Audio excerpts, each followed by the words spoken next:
আপনার যদি process food খাবার, ভাজা পোড়া, রুটি জাতীয় খাবার, আপনার ফার্মের তৈরি গরু বা চিকেন বা গোট থেকে আসা মাংসগুলো এগুলো বা ফার্মের অ্যানিমাল ফ্যাট পরে বাদ দিতে পারেন।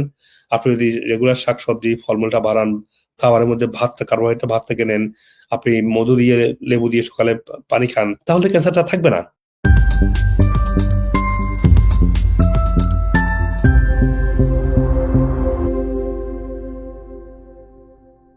ক্যান্সার নির্মূল করার জন্য আপনাকে সমস্ত বদভ্যাসকে নির্মূল করতে হবে। বদভ্যাস মানে কি?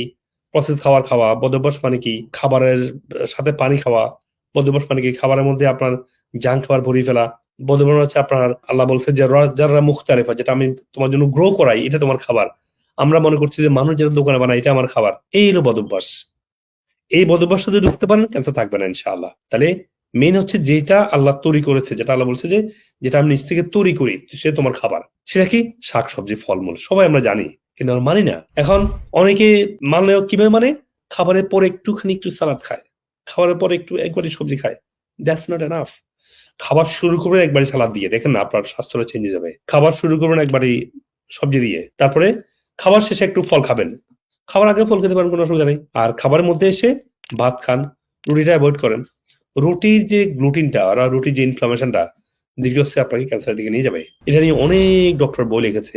এগুলো আপনারা দেখুন যে গ্লুটিন এবং রুটি কিভাবে আমাদের শরীরে ক্যান্সারটা বাসা বাঁধে। তারপরে মাংস পোড়া নিয়ে গবেষণা হয়েছে যে যে মাংস যদি পোড়া মাংস আমরা যদি খাই, এটা থেকে যদি HCA বা HSCA মতো কিছু কার্সিনোজেনিক তৈরি হয়, যেগুলো ক্যান্সারের কারণ, তাহলে আপনারা বারবিকিউ করা মাংস খাবেন না। ঠিক আছে?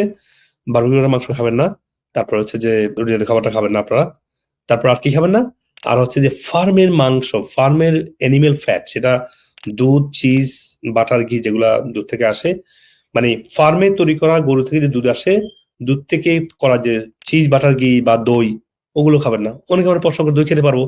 আমি কি দই খেতে মানা করছি? দই খেতে সবসময় দই খেতে বলি, কিন্তু দইটা যদি ফার্মের গরু থেকে আসে, দুধ থেকে যে দইটা বানানো হয়, এর মধ্যে কি আছে? স্টেরয়েড আছে, অ্যান্টিবায়োটিক আছে।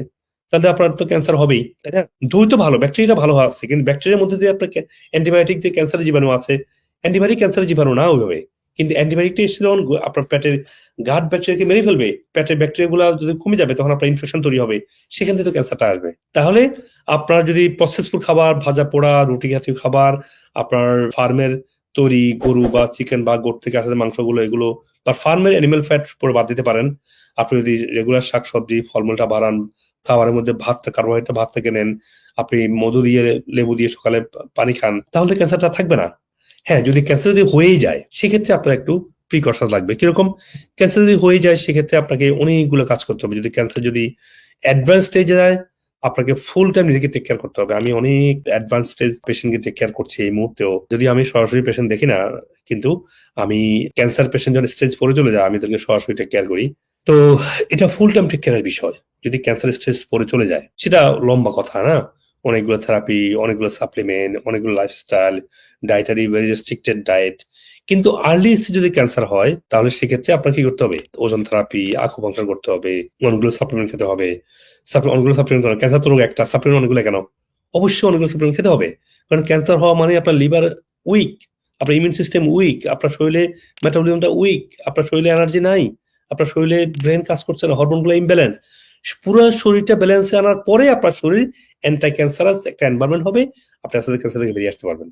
মনে রাখবেন, ক্যান্সার হওয়ার পরে আপনি অবশ্যই আপনার অনকোলজিস্টকে দেখাবেন, ডাক্তারের শরণাপন্ন হবেন। ডাক্তারের যে কেমো, রেডিও বা দেন এট আপ উইথ ইমিউনোথেরাপি, যেটা দেখ না কেন, ওগুলো আপনি কন্টিনিউ করতে হবে। কারণ আমাদের যে ন্যাচারাল যে ট্রিটমেন্টটা বা ইন্টিগ্রেটিভ বা ফাংশনাল ট্রিটমেন্টটা হচ্ছে শরীরের ওভারঅল ব্যালেন্সে নিয়ে আসা, শরীরকে অ্যান্টি ক্যান্সারাস মোডে নিয়ে আসা।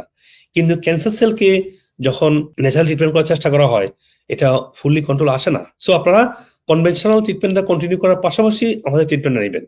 যদি আমাদেরটা না নেন, ওকে আমি তো অনকোলজি আন্ডারে আছি, ভালো আছি, ক্যান্সার চলে গেছে, তখন বুঝবেন মজাটা। কদিন পরে ক্যান্সারটা যখন আসবে, খুবই অ্যাগ্রেসিভলি আসবে, হয়তো বলবেন করা তো আসে না। 99% ক্যান্সার পেশেন্টরা আবার ক্যান্সার রিকারিং হয়, অ্যাগ্রেসিভ অবস্থায় গিয়ে মানুষগুলো মারা যায়। আর হয়তো ভাববেন না, আমি দেখেছি অনেকে ক্যান্সার আর ফিরে আসে নাই, ভালো আছে, জীবন শেষে। ক্যান্সার ভালো হওয়ার পরেও তার যে কমপ্লিকেশন, ওখান থেকে লোকটা আর সার্ভাইভ করে না। So be careful, cancer treatment করুন বা না করুন, যেভাবে করুন, আমাদের ন্যাচারাল হিলিংটা করতে হবে। আপনার বডিকে ন্যাচারালি স্বাভাবিক অবস্থায় নিয়ে আসা, এটা কোনো খারাপ কিছু না। এটা হচ্ছে নন ইনভেসিভ, এটা খুবই ন্যাচারাল একটা প্রবৃত্তি যে আপনি বডির যে ইমিউন সিস্টেম, লিভার ফাংশন, আপনার এই মেটাবলিজম, আপনার শরীরে হরমোনটাকে ব্যালেন্স, এটা খুব ন্যাচারাল জিনিস। এটা করলে আপনি ক্যান্সার থেকে ভালো হবেন, এর পাশাপাশি আপনার শরীরের অন্যান্য সমস্যাগুলো থেকে আপনি ভালো থাকবেন। মনে রাখবেন যে ক্যান্সার পেশেন্টের শুধু ক্যান্সার না, প্রচুর সমস্যা থাকে। তার মানে আপনার শরীরের ওভারঅল হিলিং করাটাই আপনার প্রাইমারি কাজ। কিন্তু আপনি অবশ্যই ক্যান্সার যেটা আপনি ডায়াগনোস হয়, আপনি অনকোলজিস্টের শরণাপন্ন হবেন, ক্যান্সার হাসপাতালে যাবেন। ক্যান্সার ডক্টর আপনাকে যে ট্রিটমেন্ট দিবে ওইটা আপনি কন্টিনিউ করবেন। কিন্তু বডিকে শুধু কেমোর উপর ছেড়ে দিবেন না, তখন ভয়াবহ বিপদের সম্ভাবনা আছে। শরীর এটাকে একসময় ডাক্তার বলবে আপনাকে আর বেশি দিন সময় নেই, আপনার তো কেমো কাজ করছে না। আমি কথাটা বলছি, আমি এই মুহূর্তেও অনেক স্টেজ 4 ক্যান্সারকে ডিল করছি ওয়ার্ল্ড ওয়াইড।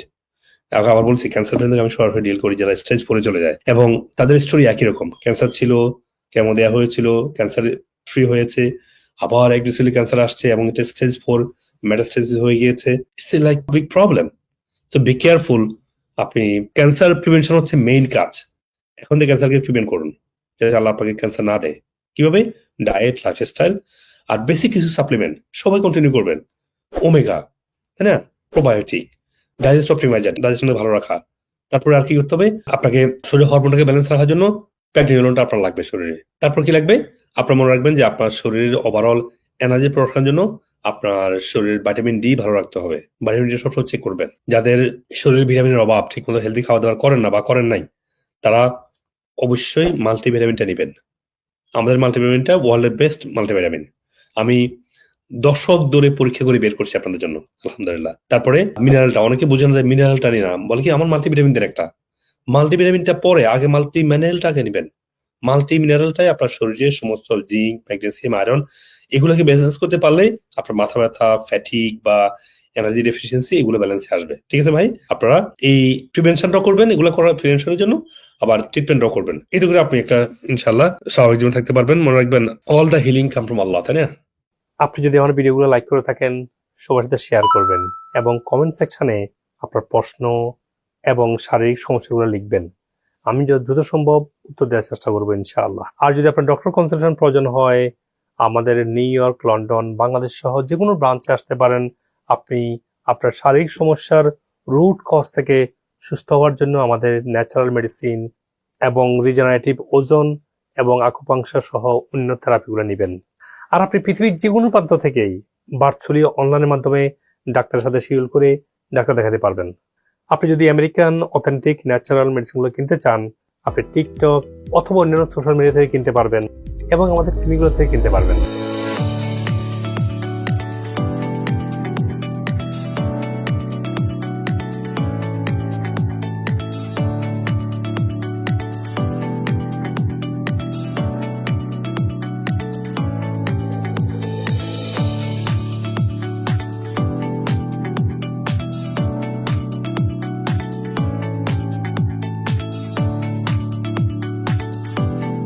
Thank you. আসসালাম। আমি যখন করছি তখন আমি নিজে নিজে অনেকদিন ট্রাই করছি, but it was working for me. যখন আমি ডক্টর হকের কাছ থেকে ওষুধ নিলাম, যখন অ্যাডভাইস নিলাম এবং তার একদম স্ট্রিক্ট যে আপনি এটা এটা করবেন, এটা ফলো করলাম, আমি 3 মাসের মধ্যে আমি চেঞ্জ ফিল করলাম। না, I am getting my energy back. I can smile now. Fungal plus মাথার এই ক্যান্সারের ক্ষত দুইটা মিলে আমি টোটালি একদম দৌড়ে পড়ে গেছি। আমি একা নিজে দাঁড়াইতে পারতাম না। আমি হাঁটু আর হাত দিয়ে আমি বাস্তবতা আমি খাটে উঠতে পারতাম না, খাটে দাঁড়াইতে পারতাম না। আমি এই অবস্থা হয়ে গেছি যে আমি যখন এই সেন্টারে আসি তখন আমার ডায়াবেটিস ছিল 29 প্লাস আপনার আমার পাঙ্গাল মাথায় এবং ক্যান্সারের যে চান্স ছিল। তো এখানে আসি যখন আমি দুটো থেরাপি দেওয়ার পর থেকে আমার উন্নতি দেখে আমি এখানে অলওয়েজ গত 3 মাস থেকে আমি চিকিৎসা নিয়ে আসতেছি। আল্লাহর রহমতে আমি এখন পুরোপুরি ক্যান্সার মুক্ত, পাঙ্গাল মুক্ত এবং ডায়াবেটিস মুক্ত আমি আছি। আল্লাহ। Hi, my name is Rosie Israel. I was diagnosed with stage 4 of non-small cell lung cancer. It's a cancer that has only 5% survival. Now, thank God, I'm cancer-free. I truly appreciate Dr. Hack that I met over a year ago. I have been consulting with him periodically, and he gave me some really valuable advice on nutrition and lifestyle that definitely contributed to my being cancer-free to date.